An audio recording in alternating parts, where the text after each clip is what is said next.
The wind blew low that evening, curling through the yellow grass like it remembered better days. Dust hung in the air, not storm-born, but the lazy kind kicked up by wagon wheels and boots that didn't care where they stepped.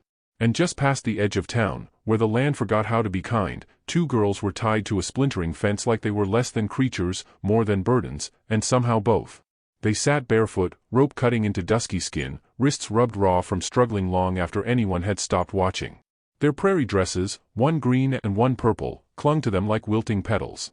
Flies landed on their cheeks and no one shooed them away. The older of the two, though only by minutes, kept her chin high. Her name was Ayoka, and there was fire in her even when her voice had gone silent. Beside her, Tyanada leaned forward, head resting on her knees, whispering something in Cherokee that only the wind seemed to catch.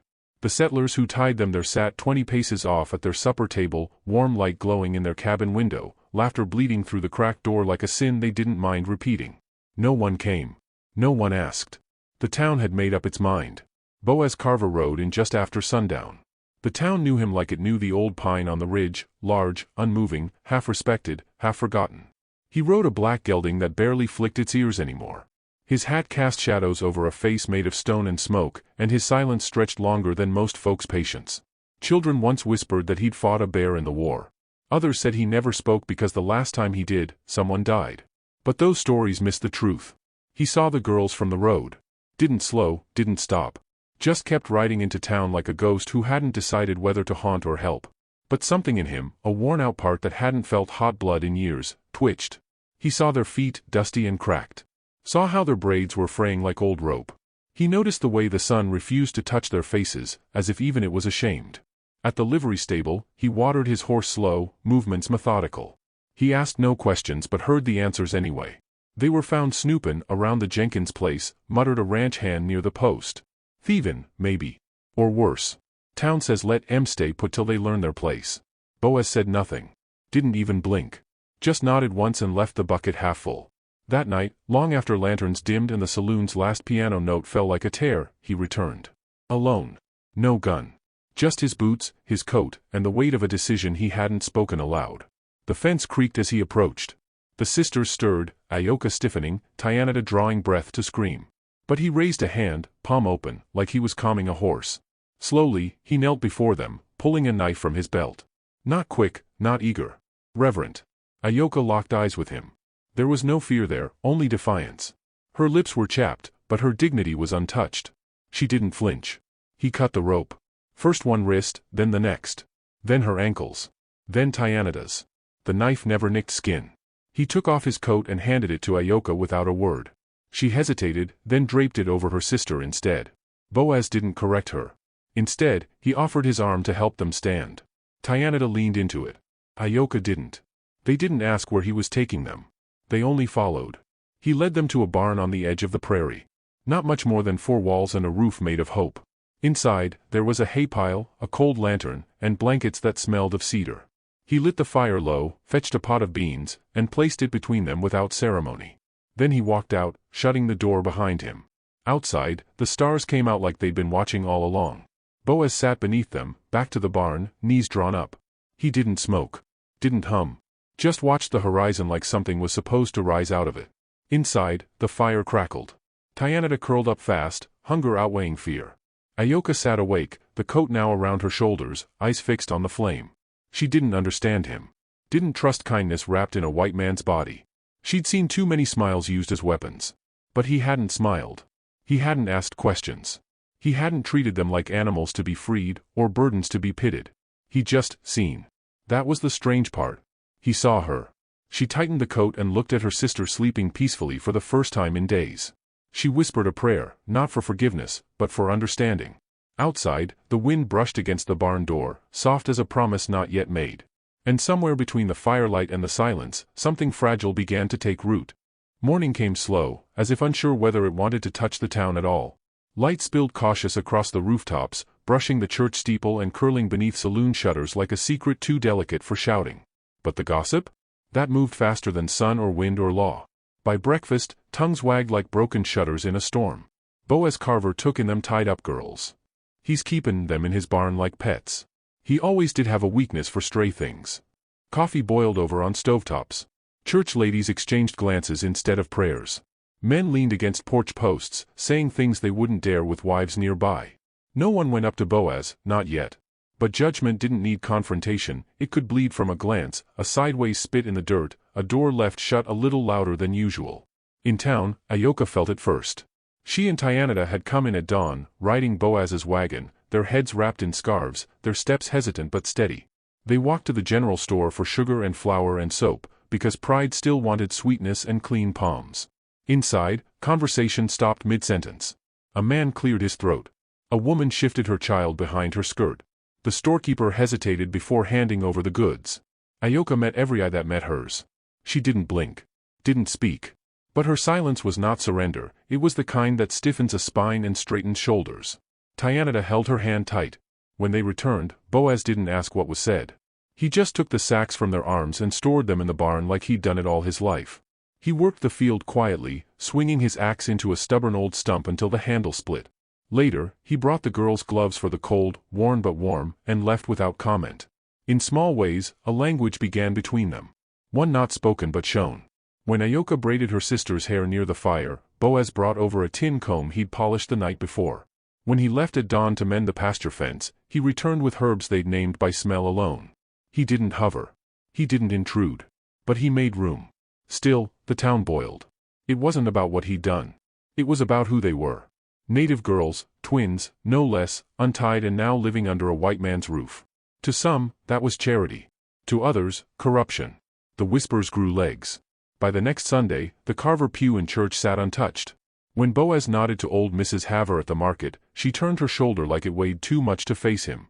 Kids no longer ran beside his horse. Even the preacher stayed quiet. And Boaz, he just took it all in like snow, silent, falling slow, layering over everything he was used to losing. Ayoka watched from the barn window. She'd seen this pattern before. The slow turning of backs.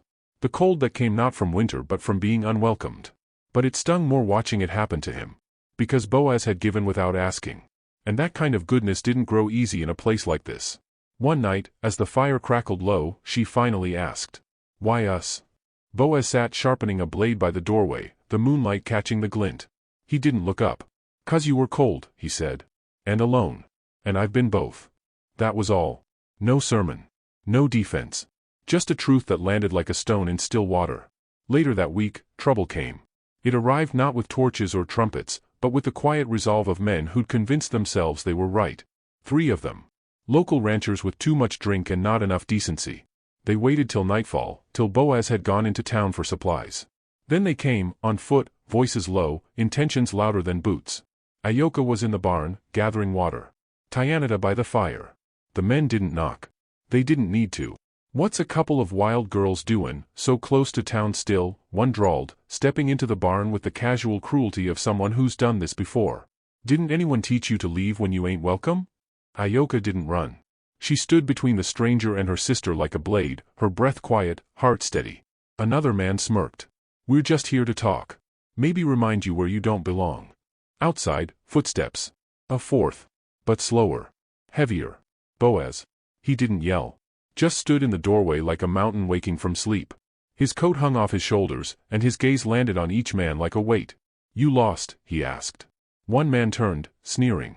"Ain't your concern, Carver. Thought maybe you needed reminding, too." The punch came fast and clean. Boaz's fist connected with the man's jaw like thunder meeting the ground. The sound echoed through the barn, sharp and final. The others backed away fast, surprised, not brave. Boaz didn't reach for his rifle. He didn't curse. Just stepped between the girls and the men and said, "You ever come near them again, I won't use my hands next time." And that was it. The men left, pride bleeding worse than noses. Boaz turned, blood running down his knuckles. Tyanada handed him a cloth. He shook his head. Then Ayoka stepped forward. For the first time, she touched his hand, not gently, but firmly. A grip that meant something. "You didn't ask why we were tied to that fence," she said. Boaz met her gaze. "Didn't need to." And for a moment, the barn stood still. The fire glowed golden. The town's noise, its judgment, all fell away. In that breath of silence, something stronger than fear took root. Not love, not yet. But something like trust. Like soil softening for the first time in years. And the wind that passed through the broken window didn't carry gossip this time. It carried change. Spring arrived slowly that year, as if it, too, was unsure if the town had earned its warmth. The prairie wore green like a fresh apology, cautious and quiet. Snowmelt whispered down the hillsides, and wildflowers returned in small defiant clusters, yellow, violet, white, rising from soil that had once only known dust and judgment. Boaz Carver stood outside his barn at dawn, watching the light stretch itself across the earth. His hands were calloused from fence work, his back stiff from chopping winter's leftover wood. But something had changed in the weight he carried. It was still heavy, but no longer hollow. Inside, Ioka and Tyanada had begun to make the place theirs. What once was shelter had become something close to home. They swept the floor each morning, hung herbs to dry along the beams, and carved patterns into the old wooden stools Boaz had left behind, spirals and feathers and leaves that spoke in a language older than English ever dared to be. The town still kept its distance. Ioka walked to market now with her chin high and her silence intact. Some folks muttered. Others stared too long. But a few nodded, hesitant and awkward, like people trying to reintroduce themselves to their own conscience. Boaz didn't escort her. She didn't ask him to. Her dignity didn't lean on anyone, it stood upright, even when the wind pressed hard against it. In time, the sisters began trading handmade salves and teas, plants Boaz helped them forage, carrying baskets and pointing to roots without words. They set up a small stall beside the chapel, and on Sundays, though they never entered, they stood near the steps, offering medicine to old women with sore hands and coughs that had outlasted most husbands. Not all accepted. But some did. And that was enough. Boaz kept his distance but watched from afar. He'd never been one for town gatherings or church pews. But he repaired their cart when the wheel cracked. He sanded the table they used for their jars. And when Ioka left Sweetgrass by his door one morning in a bundle tied with leather, he found his hands trembling just a little. One evening, when the air held the warmth of things forgiven, Ioka came to the barn after Tyanada had gone to sleep. She wore a dark shawl and carried a tin cup of tea, steam curling into the half-light. She didn't ask to come in. She just sat beside Boaz by the fire and handed him the cup. He took it with a nod, not drinking yet. They sat in silence a long time, long enough for the crickets to begin their hymn, for the logs to settle into embers. Then, her voice, quiet, certain. "They dragged us off the trail because we had beads in our hands," she said. "We were gathering red willow bark. They said we were spying. Said we were witches." Boaz didn't look at her. He watched the flame, eyes still as a pond. She continued. "They beat Tyanada first. I screamed, so they beat me too. Then they tied us up while the children watched. Told us not to cry or speak. Just be still and learn." He closed his eyes for a long moment, as if her words stirred something older inside him, something he had buried in bone. "I thought we'd die there," she said, voice catching on a brittle edge. "Or worse, disappear in a place where no one would remember we ever existed." Boaz finally turned his head. "But you didn't." She looked at him then. Really looked. And saw not a man who had saved her, but one who had recognized her pain like a mirror. A man who knew silence because it had been his only language for years. "I see the fence when I sleep," she whispered. He nodded. "Me too." There was no need to explain what fence he meant. Then, gently, like a thread passed between fingers, she reached out and placed her hand over his.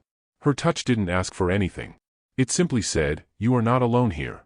He didn't flinch. Didn't speak. Just let her hand stay. When the fire dimmed, she left without goodbye. There was no need. The space between them had already said enough. By midsummer, the wildflowers had crept to the fence line where the girls had once been bound. Boaz planted seeds there himself. He didn't know their names, only that Ioka had once pointed at them and smiled. Now they bloomed along the old wood in bursts of color, stubborn and sacred. One afternoon, a boy from town brought his injured dog to the barn. Said his mama told him the Indian girls might know what to do. Tyanada took the pup gently and began grinding a poultice. Ioka gave the boy a piece of jerky and told him to wait by the fire. He did. After that, others came, quietly, discreetly. Shame makes people whisper even when they're doing the right thing. But change doesn't need a crowd. Just a crack. The town hadn't forgiven. But it had begun to see. As the season stretched on, the three of them, Boaz, Ioka, and Tyanada, existed not in hiding, but in quiet defiance. Their survival wasn't loud. It was rooted. And every act of kindness was another nail pried loose from the walls that once confined them. One evening, as fireflies danced like tiny lanterns, Boaz stood by the same fence where the girls had been left. He held a cup of warm tea. Beside him, Ioka adjusted the beads on her wrist. "They still talk," he said. "They always will," she replied. "But now they also listen." She smiled faintly. And he, for the first time in years, let himself smile back. Some stories don't end in fireworks or fanfare. Some end with silence that feels like peace. With hands that used to tremble finding steadiness in the act of planting. With girls who were left like strays becoming women who heal strangers. And with men who once thought themselves broken discovering they are still capable of tenderness. If you've ever felt cast out, unseen, unworthy, let this story remind you. Things grow where no one looks. All it takes is one person to kneel in the dark, cut the rope, and say, "Asterisk, you matter." Asterisk.